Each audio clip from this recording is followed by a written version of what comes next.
morning students.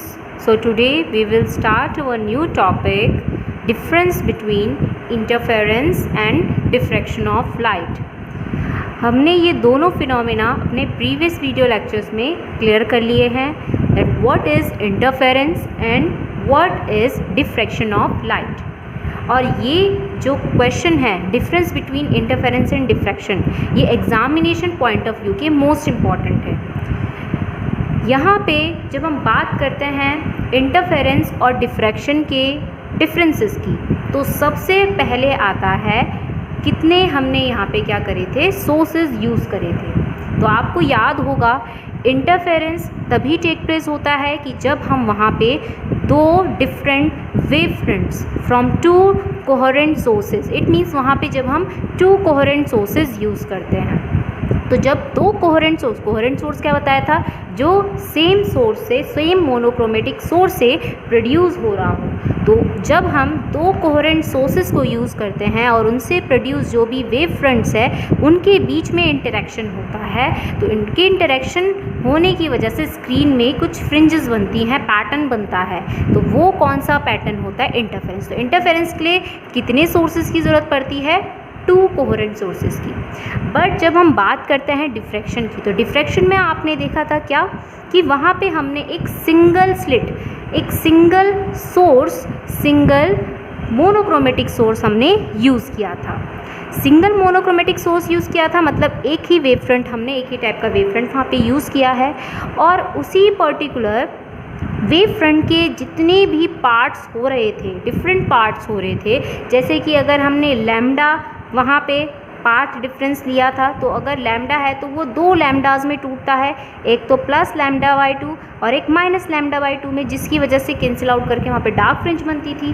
ठीक है, तो जितने भी होल नंबर्स की फॉर्म में वहाँ पे लैम्डाज थे, पार्ट डिफरेंस थे, लैम्डा हो गया, 2 लैम्डा हो गया, 3 लैम्डा, तो उस केस में वहाँ पे फ्रिंजेस जो वहाँ पे वेव फ्रंट होता था वो उतने ही इक्वल एंड अपोजिट पार्ट में टूटता था और हमें वहाँ पे मिनिमा देता था, डार्क फ्रिंज देता था। बट जब हम बात करते थे किसके, ऑड नंबर्स की, ऑड नंबर वेवलेंथ्स की, जैसे 3/2 लैम्डा, तो ये यहाँ पे 3 अलग अलग लैम्डा बाई 2 में डिवाइड हो रहा था। एक तो प्लस लैम्डा बाई 2, एक माइनस का लैम्डा बाई 2 और अगेन प्लस का लैम्डा बाई 2, जिसमें से दो एक दूसरे को कैंसिल कर देते थे और जो एक लास्ट कंपोनेंट बचता था वहाँ पे हमें क्या देता था, वो एक ब्राइट फ्रिंज देता था। तो इस तरीके से सेम वेव फ्रंट के डिफरेंट पार्ट्स जब आपस में क्या कर रहे थे, इंटरैक्ट कर रहे थे, तो वो वहाँ पे किसको ओरिजिनेट कर रहे थे, डिफ्रैक्शन पैटर्न को। सो इंटरफेरेंस के लिए दो कोहेरेंट सोर्सेज की ज़रूरत पड़ रही थी और इसमें एक ही सोर्स से काम चल जा रहा था। तो ये है पहला डिफरेंस इंटरफेरेंस एंड डिफ्रैक्शन के बीच में।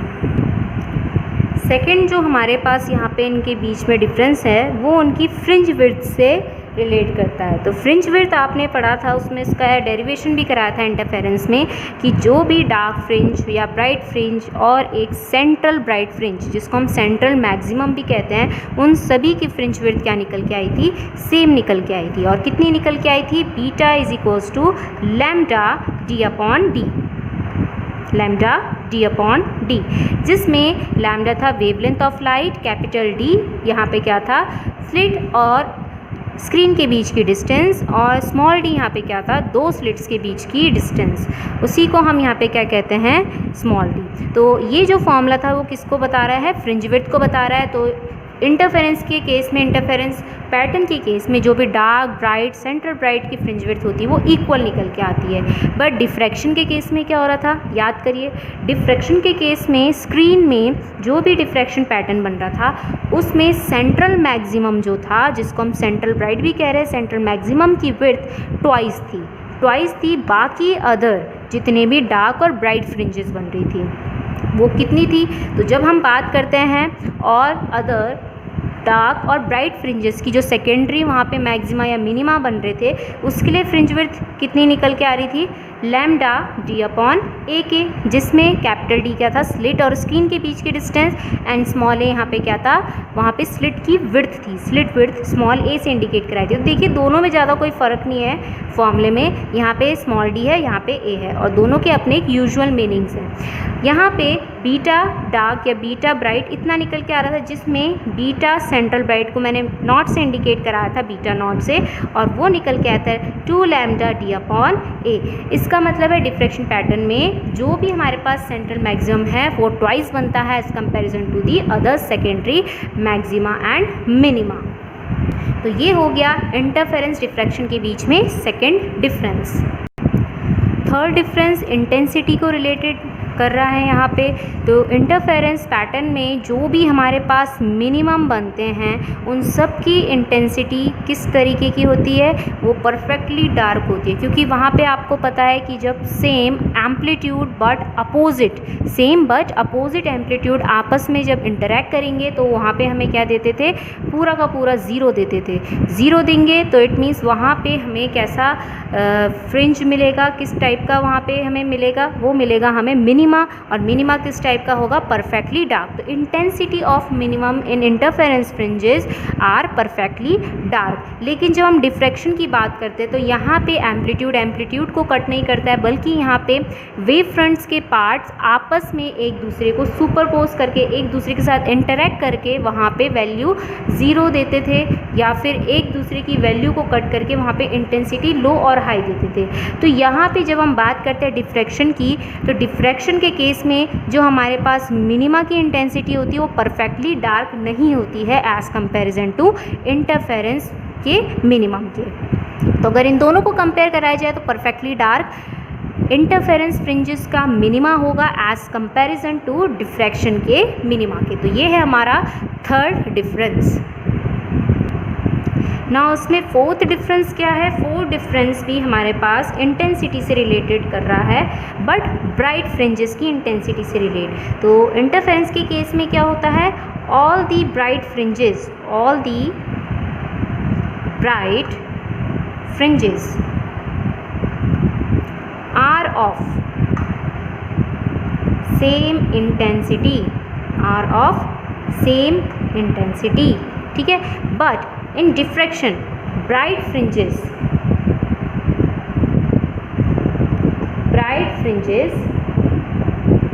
are of varying intensity। ये भी आपको बताया गया था, varying intensity। उसके लिए यहाँ पे एक ग्राफ ड्रॉ कर लेते हैं कि हमने एक ग्राफ ड्रॉ किया था, याद होगा आपको कि नहीं होगा, कि जिसमें मैंने इस तरीके से बनाया था एम्पलीट्यूड, इंटेंसिटी और साथ ही साथ थीटा से रिलेट करके। तो मैं रफली यहाँ पे एक ग्राफ ड्रॉ करती हूँ इस तरीके से, और इस वाले के केस में, डिफ्रैक्शन के केस में, इस तरीके से ग्राफ ड्रॉ हुआ था। तो यहाँ पे अगर आपको दिख रहा होगा कि जो भी यहाँ पे ब्राइट फ्रिंजेस हैं, ठीक है, जब हम इंटरफेरेंस के केस की बात कर रहे हैं तो सब यहाँ पे अगर इनकी इंटेंसिटी देखी जाए तो इंटेंसिटी क्या है, सबकी बराबर। तो इट मीन्स कि जब हम बात करते हैं इंटरफेरेंस फ्रिंजेस की, ब्राइट फ्रिंजेस की, तो उन सब की इंटेंसिटी क्या होती है, सेम होती है। बट जब हम बात करते हैं डिफ्रैक्शन पैटर्न की ब्राइट फ्रिंजेस की इंटेंसिटी, तो आपको दिख रहा होगा कि सेंट्रल की सबसे ज़्यादा इंटेंसिटी है। फिर जैसे जैसे हम उस सेंटर से राइट हैंड साइड या लेफ्ट हैंड साइड जा रहे डिस्टेंस बढ़ा रहे हैं तो इंटेंसिटी धीरे धीरे डिक्रीज़ कर जा रही है। तो डिक्रीज़ कर रही है तो इट मीन्स कि जब हम बात कर रहे हैं ब्राइट फ्रिंजेस की इंटेंसिटी की डिफ्रैक्शन पैटर्न में, तो वो कैसी इंटेंसिटी की होती है, वेरिंग इंटेंसिटी की होती है। ओके, अब जब आपने यहाँ पे इंटरफेरेंस और डिफ्रैक्शन के पैटर्न में ब्राइट फ्रिंजेस, डार्क फ्रिंजेस के बारे में पढ़ लिया है कि किस तरीके से उनकी इंटेंसिटी होती है, तो अगर मैं आपसे पूछूं कि इंटरफेरेंस पैटर्न में जो ब्राइट और डार्क के बीच में कॉन्ट्रास्ट होगा वो कैसा होगा, गुड कॉन्ट्रास्ट होगा। गुड कॉन्ट्रास्ट का मतलब कलर डिफरेंस बहुत अच्छे से होगा। किस तरीके से कि जहाँ पे ब्राइट है वहाँ पे फुल ब्राइट होगा, जहाँ पे डार्क है वहाँ फुल डार्क होगा, ब्राइट डार्क बिल्कुल परफेक्ट फॉर्म में होगा। लेकिन डिफ्रैक्शन के केस में क्या है, वहाँ पे इंटेंसिटी में वेरिएशन है, तो इट मीन्स कि वहाँ पे जो कॉन्ट्रास्ट होगा ब्राइट और डार्क फ्रिंजेस में वो कैसा होगा, पुअर होगा। तो इट मीन्स कि अगर हम इंटरफेरेंस पैटर्न के लिए लिखे, so there is good contrast between bright and dark fringes. वहीं अगर हम बात करें किसकी, डिफ्रैक्शन पैटर्न की, तो डिफ्रैक्शन पैटर्न में क्या है, the contrast between bright and dark fringes is comparatively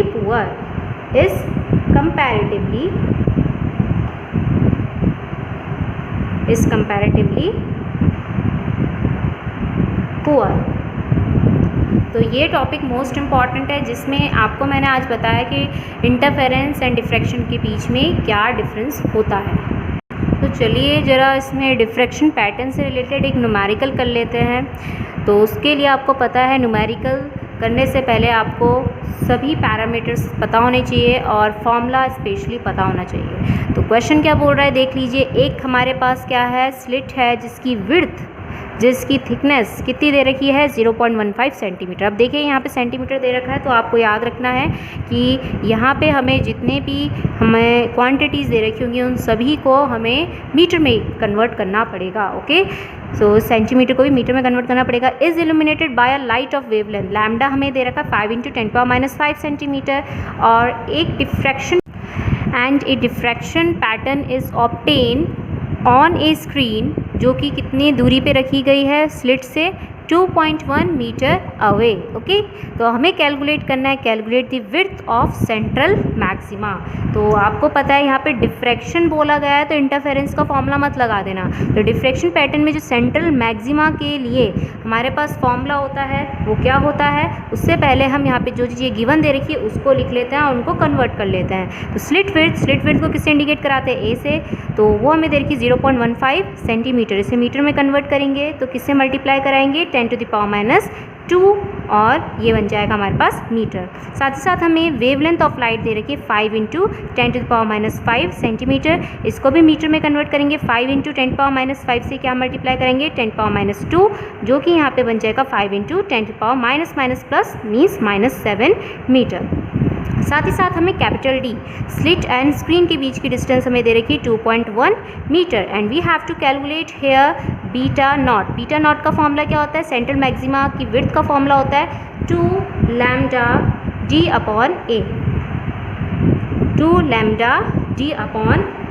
ये फॉर्मूला होता है। सारी वैल्यूज़ यहाँ पे पुट कर देंगे, 2 एज इट इज़, लैम्डा के बदले 5 × 10⁻⁷, एंड कैपिटल डी के बदले आएगा 2.1, ये मीटर है तो इसे एज इट इज़ रहने देना है, और ए के बदले आ जाएगा 0.15 × 10⁻²। अब आपको पता है कि यहाँ से पॉइंट हटेगा, 2 0 ऊपर बढ़ जाएंगे, इट मीन्स 10⁻²।